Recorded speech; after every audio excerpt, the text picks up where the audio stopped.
Welcome to another episode of Tales from the Bridge. Kevin and myself sit down with Claire North and have a fantastic conversation yet again. Really happy to have her back. She's definitely one of our favorite guests to have on the show. Check the show notes for links to Claire North's socials. We highly recommend following her, and definitely check out where you can buy her latest book, Slow Gods. As always, please follow the show, rate the show, review the show. Let us know what you think. It really helps us out, and if you've been following us for a while, we would just love it if you went and did that. We'd be really grateful, and we are just grateful that you are joining us today. All right, Claire's waiting for us. Let's make our way over to the bridge.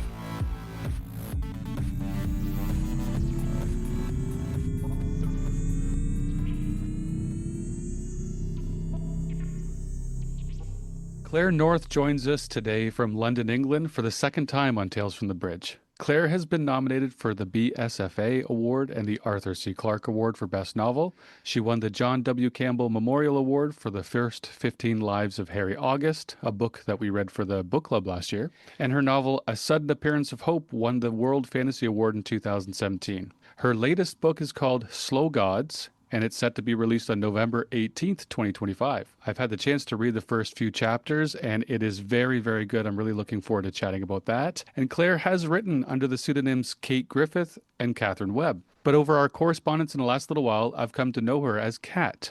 So if you hear us using the name Kat, well, that's Claire. And we'll avoid using the name Kate because we don't want things to get too confusing. So Kat, we're very happy to have you today. Thank you for having me back. It's a huge pleasure. Yeah. Do you have multiple subscriptions to magazines and newspapers under all these pseudonyms? Is that the master plan? I mean, I could barely remember how to sign my own pseudonym for a while. So I think trying to manage the real identities, the three identities, would be a messy disaster. All right. So I think we should just start off just talking about Slow Gods, because I just got a copy a little bit later than I wanted to, but I've dipped in a few chapters and I'm very excited. So can you please tell our listeners about Slow Gods? You're very kind. Feel free to stop on this warm and fluffy feeling. I have no problem with that. A 5-star review after 30 pages is just as valid as a 5-star review by the end.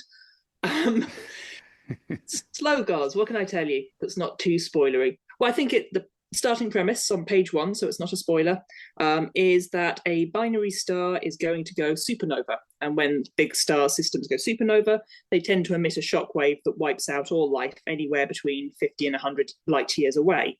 But because it's a thing you can predict, and because the shockwave only travels at the speed of light, you have a lot of time to think about what you are or are not going to do about this incoming calamity. You have a lot of time to sit around on your asses going, maybe someone else will solve it later, or to kick into action and go, wait, this will wipe out all life on our home world. What are we going to do about it?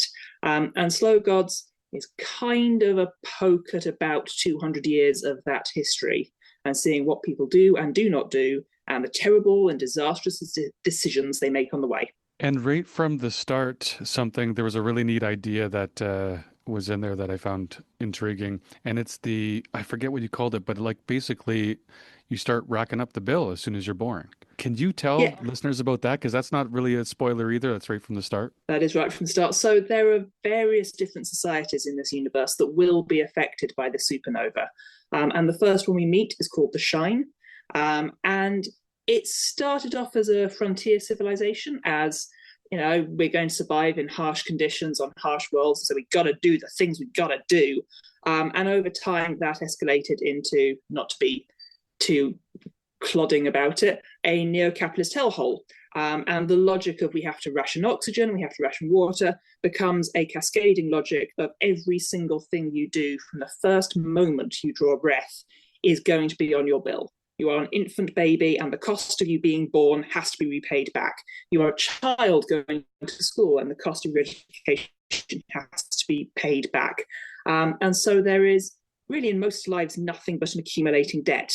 But obviously there's also a hierarchy that benefits from this, because if you think about it logically, the system would never actually work. It's not how humanity functions. But it does work if there is a tyrannical top level who are happy to profit from everyone else being born into instant debt. So it's a cruel and uneven society that thrives to a certain extent on human suffering. Is it a subtle metaphor? No, but I did it anyway. An unsubtle metaphor. entire book is in danger of being an unsubtle metaphor, but I would like to defend it as also fun. It sounds good. It sounds like an exciting one. And for those of us who are always trying to figure out, what books do we commit to? Which ones do we start to read? Which ones do we not? It's nice to know that this sounds like it may also be a trilogy. Is that right? I'm afraid it's not a trilogy. The last lot was a trilogy, but I'm back to doing one random thing at a time and making it my editor's problem. Okay. Yeah, it's always good to make it somebody else's problem. That's excellent. My editor is very long suffering. So we see this, and there'll be a resolution, and our readers can have a satisfying ending. That's the hope and dream. Okay. So with that said, this book is now it's out there. People are starting to get reviews. It's starting to get positive reviews. How are you taking that? How does that work for Kat? What does it look like when you start to see the world reading your new work? I'm going to be very honest. I was first published when I was 14, back in the days before Amazon ruled everything. So there just wasn't as much reviewing happening. There wasn't Goodreads where you could have 5-star reviews, this changed my life, or 1-star reviews. The cover was a bit damaged when it arrived. So I wasn't exposed to the habit of reading reviews. And even those reviews that did came in, I learned at a very early age that if you read your own reviews, one of two things are likely to happen. You're either going to get a fantastic review and go, fear me, I am the queen of literature, bow before my wrath. Or you're going to get a really trashy review and go, I'm the worst human who has ever lived. Everyone will see my shame. I'm going to hide under my duvet and cry. And you'd think that maybe there's a nice middle 3-star review, but every single review, the human brain tends towards negativity. You'll pick up the worst something has to say. You'll pick up the best something has to say. You're very rarely going to find the nuance, particularly when it's about something as personal as a book you wrote. So I tend not to read my reviews. Sometimes my very lovely US publicist, Ellen, will send me snippets of reviews if they're particularly good and squishy and go, this will make you happy. But they are carefully curated and quite far in between, and I'm very grateful for that. So yeah, I don't like the criticism. I skip it. I hide under the duvet. And in terms of how it feels to be published, it always feels good to be published. It's a privilege. It's a joy to walk into a shop and see your own book. At the same time, this is my 26th novel. And in the week of publication, I believe that I'm continuing to paint a house. So while I'm excited, it's also tempered by, got to keep cracking on. Which is also part of the reason why you still maintain, despite the fact you're doing renovations on a new home, you still maintain a full career as doing lighting for shows, right? And that's something that many of our listeners may not realize. Yeah, still a professional lighting designer. I don't need to be in the strictest financial sense, but I think it's incredibly important to get out of the house and meet other people. I think it's incredibly important to keep some part of your brain ticking over doing something else. It is a privilege to be paid money to light music, even when sometimes you go into a show and just like, I'm having the worst time, you haze-hating bastards. But even then, it's good to be challenged, I suppose. And it's a fun thing I enjoy doing, and it's one of the ways I get to encounter humans and keep that muscle active. And I've heard you mention about not reading the reviews before, and I think that's an extremely mature approach, knowing yourself. And it sounds like you know yourself and your writing process and your professional trajectory. And you have an interesting professional trajectory too, right? With some of understanding your own neurodivergence, understanding your own approach to writing. And I can only imagine that it's taken 26 books to try to course correct and find the right route there. Tell us a bit about that. So I think course correction is an interesting word. I think if you look at certainly the last 10 to 15 years, what I've done is flip-flop between genres and styles like a uphill swimming salmon. And that's not really a deliberate choice. It's kind of the joy of experimentation. I like trying things I haven't done. I like poking at the edges of things. I have done series in the past, and it was great fun to do it because you get the joy of a continuity of world, but you don't necessarily get learned or challenged as much after a certain amount of time if you do continuity of world. So I tend to flip-flop around and go, what haven't I done? That might be interesting. That said, I am very aware of 26 books that there are certain things I always do. There are certain habits I'm trying to break. I have become more and more alerted to them. I think one of the most classic in terms of neurodiversity is I haven't yet written a book where my editor hasn't contacted me afterwards going, this was lovely. Could there be more emotions? I'm like, what do you mean? Of course there were emotions. Look, there was that bit where someone stared silently at someone else. There was that bit where someone ate a bag of chips quietly in a corner. That's incredibly emotional. And she'll be like, how about if they were said out loud? Like, you speak disgusting nonsense. So I'm very aware of the flaws and the limitations of what I do, and I try to push at them as hard as I can. But it is difficult when you're in a flow state, when you're writing, 6-7 hours a day. You don't necessarily notice what you're doing. You don't consciously become aware of, now I'm going to do this crafty trick. All that's happening are words hitting the page, and only afterwards do you get to stand back and go, oh, I did the same thing again. Oops. So that editing process becomes a useful tool to you, and I guess trusting your editor. If you've got a good relationship with your editor, you can lean on them to potentially improve. But I guess that's the same with all authors. I think a lot depends on the editor. Right now, I am phenomenally blessed by the wonderful Anna Jackson at Orbit, who is the greatest editor I've ever had. And Lord knows I give her a hard time. Not on purpose, it's just the way I work. I think she's fantastic. And the reason I think that she is so good is that she has this wonderful trick that all editors should internalize of reading a thing and then emailing you going, okay, what is your intention here? It's a much stronger editorial note than going, I don't get it, or, oh, I liked this bit. If you ask what the intention is, it forces the author to sit down and think about it for themselves and go, okay, what was my intention? Have I achieved it? If not, how do I fix it? It's almost like that wonderful thing that teachers do where they turn around and go, now, how do you think you should solve this equation?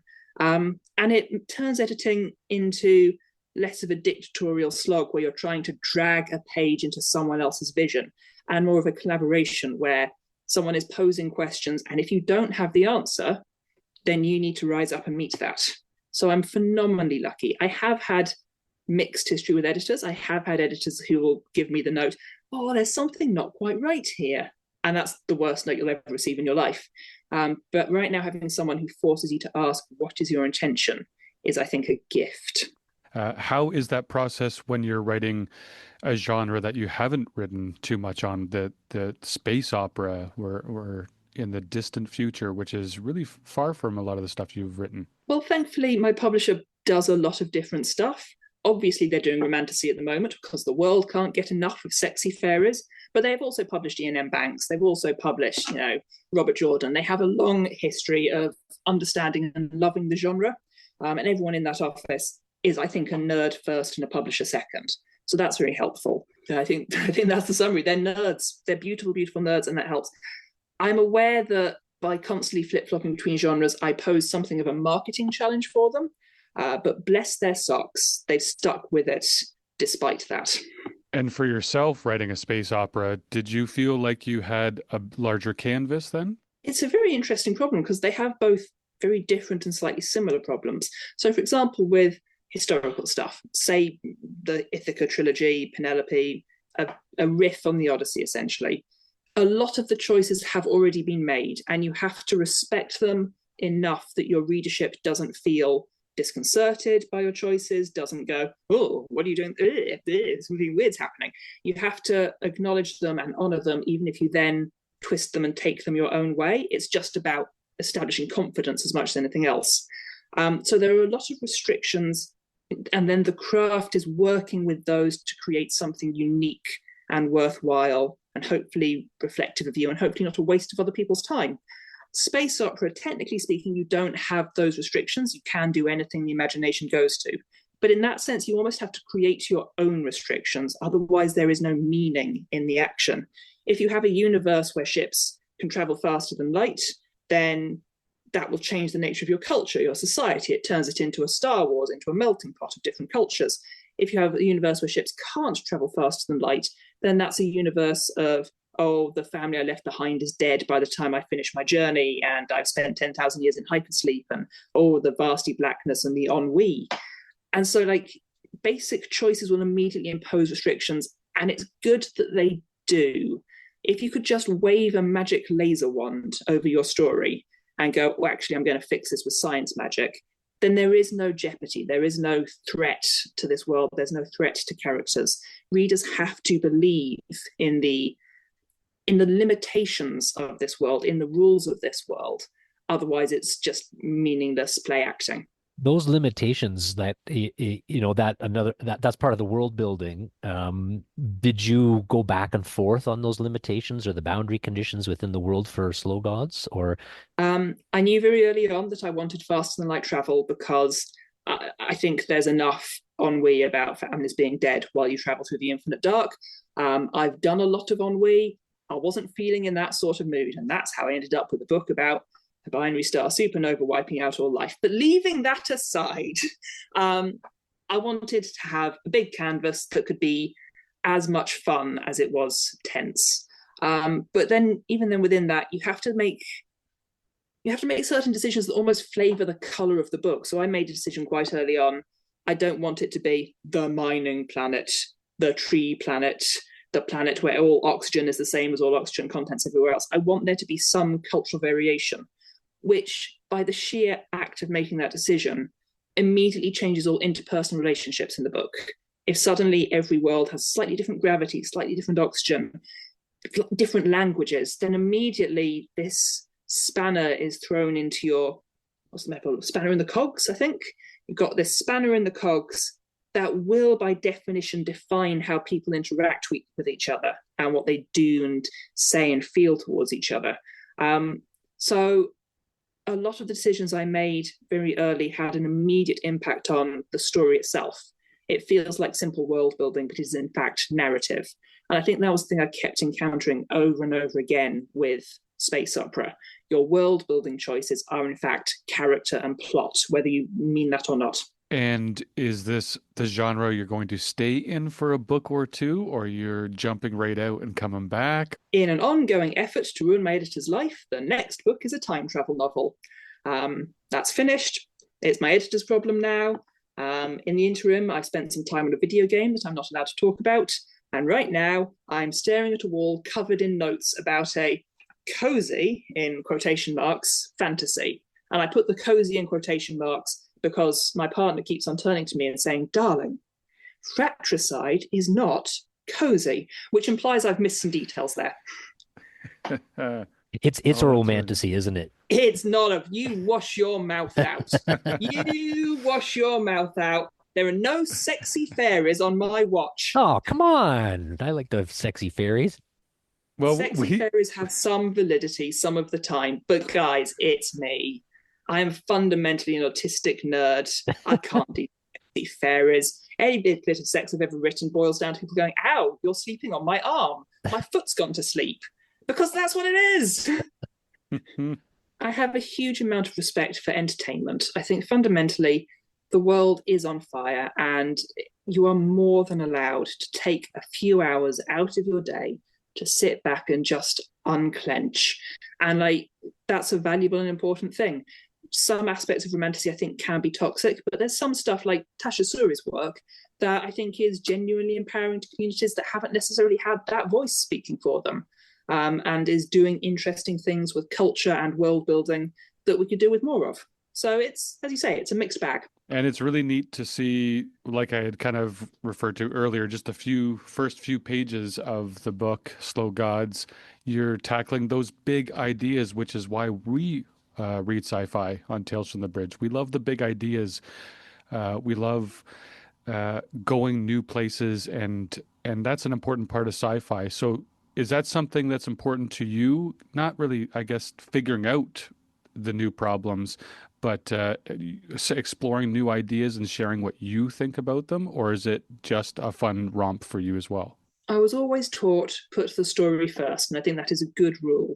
If you are spreading your didacticism and being pedantic first, then you should be a journalist. You should be, on YouTube with a political blog having opinions.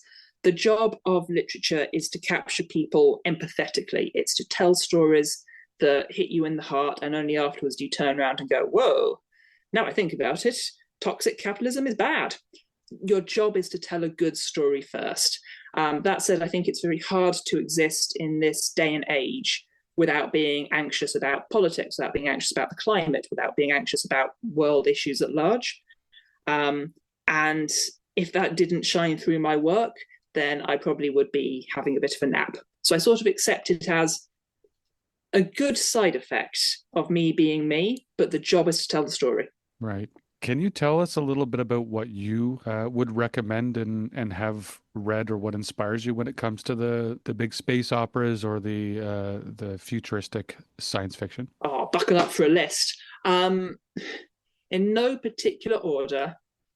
It's very obvious, but my God, Adrian Tchaikovsky's Children of Time was good.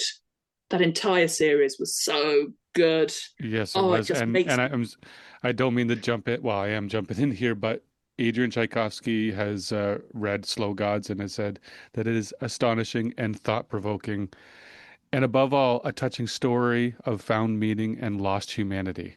And I mean, to have Adrian himself have that on the book must mean a lot. I'm hugely grateful to him. He stands out as someone who writes more books than is humanly reasonable, and there's not really a duffer amongst them, and there's huge humanity in them, but also the scale of his imagination ranges from the microscopically biological to the fall of civilizations, and it's still a damn good yarn. Oh, it's just, you vomit a little bit in your mouth when you think about it, don't you? So everything Adrian does, amazing. I did read Ian M. Banks growing up. Player of Games sticks in my head as one of the pinnacle. I really enjoyed that. That was great.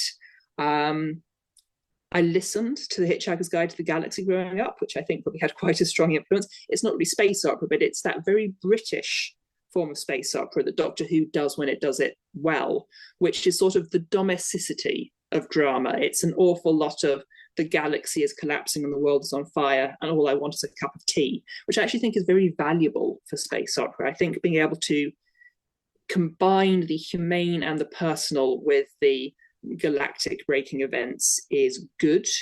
I remember reading Anna Caffrey's The Ship Who Sang and crying. That's the one I'm thinking of. Ursula Le Guin has done everything in every genre better than anyone else ever will. The Dispossessed was a good example of that, and it was planetary, but it still, I think, counts as space opera. In recent years, I enjoyed Arkady Martine's work, which I think, again, was doing interesting stuff about scale and culture. I thought Becky Chambers managed to do space opera that is both big, but also a hug. A long way to a small angry planet just wants you to have a hug and know it's going to be all right, while also somehow being galactic in its scale. So there's a lot of really good stuff out there that I've really enjoyed. I see you're doing a release event in Bath on November 18th, and it looks like you're doing it with another author, M.R. Carey. Is that correct? Mike Carey, the nicest man in comics. And if we're actually thinking about, it's not exactly space opera, it's more kind of interdimensional stuff. His Pandemonium books are a bundle of fun, and you can read him having so much fun in them, but also, again, with a depth of humanity that I think is incredibly important in these trying times. But yeah, Mike Carey is just the nicest human you'll ever meet, and you do a panel with him, and he's just so erudite. He finishes a sentence, you sit there going, damn, I'm going to have to say something now, and that's a challenge. Well, we did read Infinity's Gate for one of our book club episodes, and we had a nice time with that too. So two of our favorite authors together doing a release event, that should be fun. I've got to confess that secretly we are also chess buddies. Oh. We meet up occasionally in cafes, we play chess, and I will not tell you the current scores. Okay, that's all right. Chess is about the process. It's not about who wins or loses. Actually, it is, but that's okay. Who wins or loses? It is. Okay, all right, it is. But yeah, watching the light go out of your opponent's eye is fine. To the death. Exactly. So you have apparently with Orbit a three-book deal. Can you tell us about that? Because if you're jumping to, well, you said time travel in the next book, how does that process work with Orbit? They seem like a wonderful company to work with. So I have an unusual relationship with them because I've been with them now for over 25 years. Most of the people who come into the office, even if they're older than me, I look at them and go, "Oh, your little young squishy face." So I don't say that because that would be patronizing. But over 25 years, I think it's become very clear I have an unusual way of interacting with my publisher. For example, usually you're supposed to do, every time you come up with an idea for a novel, a synopsis and some sample pages, and you send it in and you go, "Please, editor, do this be good." And I just don't. And I partially don't because when I was 14, 15, 16, it wasn't a habit I was in. It wasn't a skill I possessed. I'd just write the books and then it was someone else's problem. So I never got in the habit. But also in my experience, no synopsis is true. You can write the first 10,000 words and go, "This is a book about dragons in space." And then when you actually hit the page at the 11,000 word mark, everything will change. It's very, very hard to control the precise flow of a text. And people, I think, hurt themselves by trying to bulldoze a text into shape. Nevertheless, publishers expect it. I don't do it. There was a brief period when my editor was on maternity leave, and the maternity cover was like, "So when are you going to send in a synopsis?" And I laughed hollowly and then sent her the book. I went, "Sorry, this is your problem now." So I think they are used to me being a bit odd, and they are used to the fact that I don't really stand still. And like I say, that does make me, I think, a difficult marketing proposition. But on the other hand, so far, so good, I think is the catchphrase. If I was a difficult marketing proposition and it was going very badly, I think we'd have a much more problematic relationship. But I'm hugely grateful to the loyal readers I do have.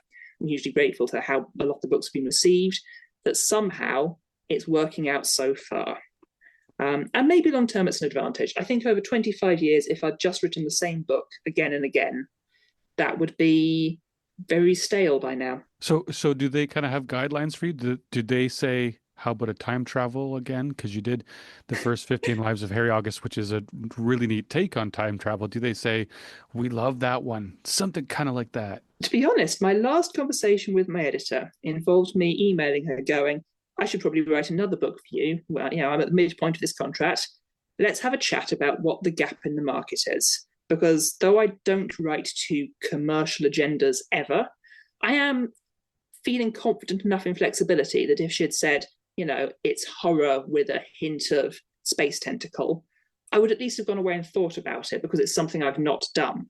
If she'd said it's just more romantasy, do that, it's more romantasy, then I would have been like, "Well, thanks for the cup of tea, bye." So I turned up at her office and went up to the cafe, and bless her, she turned to me and said, "Kat, what are you here to pitch?" And I said, "Nothing. You're here to tell me about what the market wants, where the gaps are. Go." And there was a very awkward moment in which she went, "Oh yeah, that is what we were going to do. Damn." But eventually we worked it out. We worked out kind of what she's interested in, what the gaps are, but it was incredibly generic. It was, time travel's kind of fun, horror's on the up, we don't expect you to do romantasy. Here's some things that we're not doing on our list at the moment. So if you feel like filling that void, but it wasn't prescriptive. It was literally just, what haven't I done? What might you find vaguely appealing? Let's go. In keeping with asking questions about future work, and I'm sorry to put you on the spot with that, you've done a lot of work about myth and retelling of myth with the Odyssey, and I'm currently actually reading the End of the Day, and in that you personify Harbinger of Death and Harbinger of War, and these are really interesting tellings that a lot of your readers are familiar with. Are there any other myths that you'd like to explore that you'd be willing to share, or is there anything in the back of your mind, like a checklist that you need to get through? To be perfectly honest, I had a lovely time doing the Ithaca trilogy and the Greek retelling stuff. But by the end of it, I was ready for something completely different, and space opera is as different as it can get. I'm also, I think, without wanting to do my own work down, I think there is validity in asking the questions of, if you're doing very specifically a retelling or something that's leaning very strongly into the myth, a bit like my editor asking the question, what is your intention? With the Penelope trilogy, there was a very clear intention for me, which is Penelope only exists in these stories as a woman crying in the background. That doesn't make any sense. She was a solo queen for 20 years in a land ravaged by piracy, war, and decay. That seems interesting. That's a fun story. And I've not encountered many places where you could reasonably say this is a society run by women. Men exist. Men are in many ways a threat. but it's women in charge for a logical but also historically contextual reason. And that, I think, is very interesting and not something that the traditional myths explore, unless they're exploring Clytemnestra and how all women with power go mad and must be stabbed. So there was a clear intention with that, but I think there is a danger of being a bit casual about engaging with myths and going, oh, I really liked the story of Odin.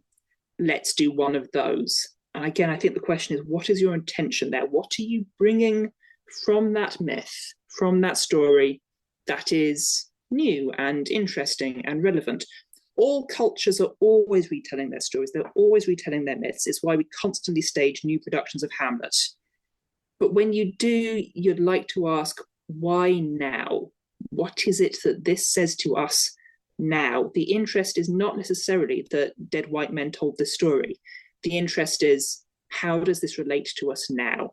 And in that sense, I think that the myth market, the retelling market, is very, very saturated.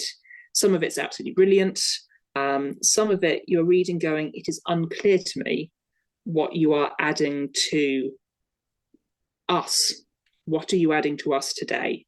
And I would like to step away from that for a while.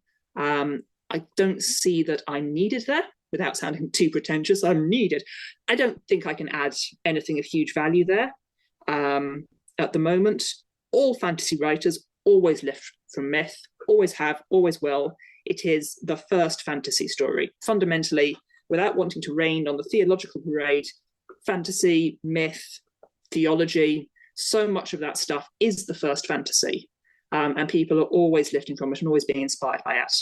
I doubt I'll change and stop being inspired by that anytime soon, but I don't need to make that my overt intention. Right. About the intention. And I think that is such a great approach to storytelling and the underlying ethos of why you do it. Do you want to talk more about your intentions? Oh, goodness. What are my intentions? I mean, obviously have fun and tell a fun story. Slow Gods, very obviously, while I hope it is a fun story and a bit of a romp, it's very obviously a metaphor for climate change. Sorry about that. Please don't be put off by that. It is fun. Things do go boom. There's drama and tension and jeopardy. Pew pew. But pew pew. Yeah. But it's also very obviously a book about climate change, which is a subject I've done before and is very close to my heart. And I think it's important that we tell these stories. And science fiction actually, I think, does a better job than many genres of telling these stories and thinking about it in an interesting and hopefully empathetic way. Time travel, my intention was to have a wild, cracking fun, but me being me, some themes did emerge. And I probably won't go into what they are now. The cozy fantasy, again, I have to put cozy in italics, that I'm currently working on, was again me thinking, let's just have a nice time with Hugs for All, and has rapidly escalated into a book about bigotry and parochial violence, but in a cozy way. Sourdough for all. You can add hugs to that for sure. Hey, I was talking to the wonderful Tasha Suri about this subject. So I was going, problem with cozy fantasies, very little happens. And her counter argument was actually, if you think about films like, say, Spirited Away, or a lot of kind of cartoons like that, there's enormous jeopardy, there's enormous drama. But the way you solve the drama is with hugs. You can have incredible horror and tension all the way through, but at the end, you've got to choose love. And I think that's something I've never done in so many aspects of my life. But it's interesting to have that as a hypothesis, to test that, to see, is there a way for me personally as a writer to push against the boundaries of what I'm capable of and do drama and do jeopardy, but at the end resolve it with compassion and love. It's also pushing against the boundaries of what I'm capable of, because a lot of it is dependent on characters making bad decisions for poor reasons, which is something I've never really done. My stories are usually propelled by competent people dealing with disasters. And is this cozy fantasy based in the typical fantasy world, like the medieval times, England, or is this Vikings? I've been doing a lot of reading up on post-English Civil War and early Regency England. Because again, I think when I think cozy as a British person, you almost think Jane Austen. You think people walking around their drawing rooms going, darling, Mr. Eaton came to town last week. Did you see his cravat? Which is, again, the exact opposite of anything I've ever done before. I don't think I can pull that off in the same way, but it's certainly an interesting mental picture to have at the heart of the construction of the thing. And if you don't mind, I just want to circle back to Slow Gods yet again, because I'm just very excited to read this. Kat, what is this book really about? So Slow Gods is fundamentally a book about neurodiversity, no matter how you phrase it, climate crisis and neurodiversity, but fun. I cannot emphasize this enough. Pew, pew.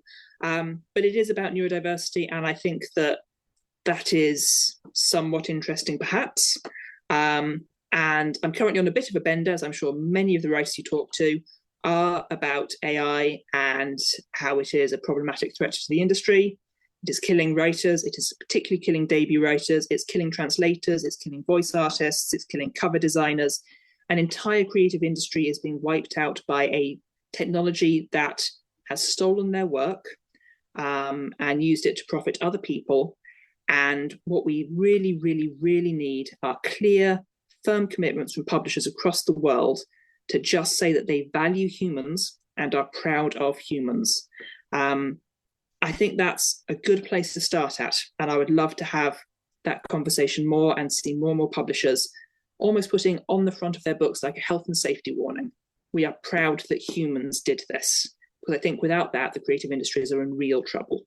You know, that's the first time I've heard it explicitly put in that way. And it's actually a really interesting approach to say there may be a place for AI content.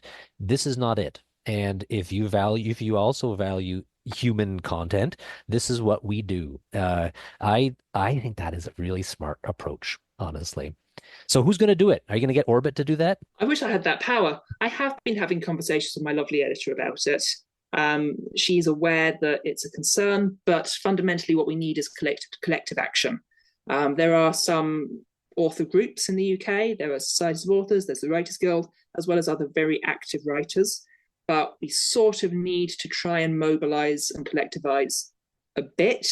In the US, I'm aware that you have a very powerful writers union, essentially. Well, not a union, explicitly not a union, but there are some powerful organizations that are doing good work on contracts, not clauses. But I think fundamentally protecting writers individually, one clause at a time, is not the same as, say, the big five coming out and explicitly being proud of humans. And a market for it. I think the market also appreciates human created work. So if there exists a market and there exists some advocacy, there's a place for this. And it's just a matter of figuring out how that is as the pendulum waffles back and forth to find out what that line is. I think it's a complicated and interesting fight there, because AI slop is currently able to flood most online platforms with books for 99p that will be trash.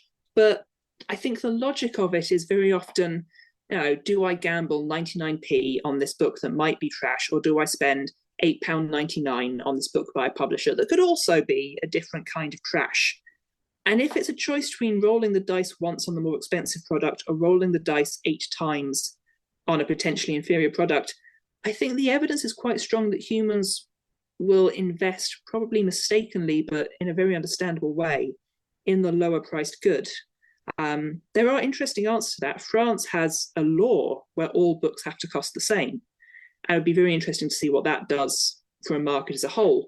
But I don't want to put all this on publishers because I can see the complexity of it. I can see, with their profit margins so low, with Amazon dominating the market so hard and being essentially a monopoly, I can see and I can sympathize with the pressures they're under. But fundamentally, the long-term future of the creative industries are the people who do it. And they need protecting, and they need protecting now. Well said. I think I would like to remind our listeners that November 18th is the launch date of Slow Gods, Claire North's latest novel. There is a launch event at Mr. B's in Bath, as we mentioned before. So if anybody's going to be in Bath in England, November 18th, I think you should show up, say hi. And I kind of wish you didn't tell me that, because I don't get to England to the 19th. Oh, And I'm going to Bath, which is like, oh my God. go a day early. Also, I want to say follow Kat on Instagram because I really like watching your stuff. You do little drawings and your content is just fantastic. How can people follow you on Instagram? Claire Yep. North underscore author. That's me. I knew that. I'm in charge of my own destiny. Yeah, so highly recommend following Claire North on Instagram. It's just fun and smart Thank you. and witty, and it's everything that you are. So, yeah, we're really You guys happy to are have you. very kind. Yeah. Thank you. We'll do it again. Next time there's a book launch, we'll hopefully we can chat again. We got a time That would be travel one- book coming out next year, maybe, right? Timey-wimey. Timey-wimey.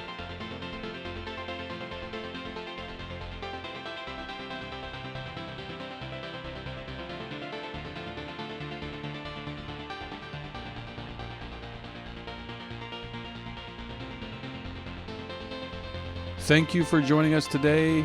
We appreciate you more than you know. Thank you, Kat, for joining us. I look forward to chatting again soon, as always. Until next time.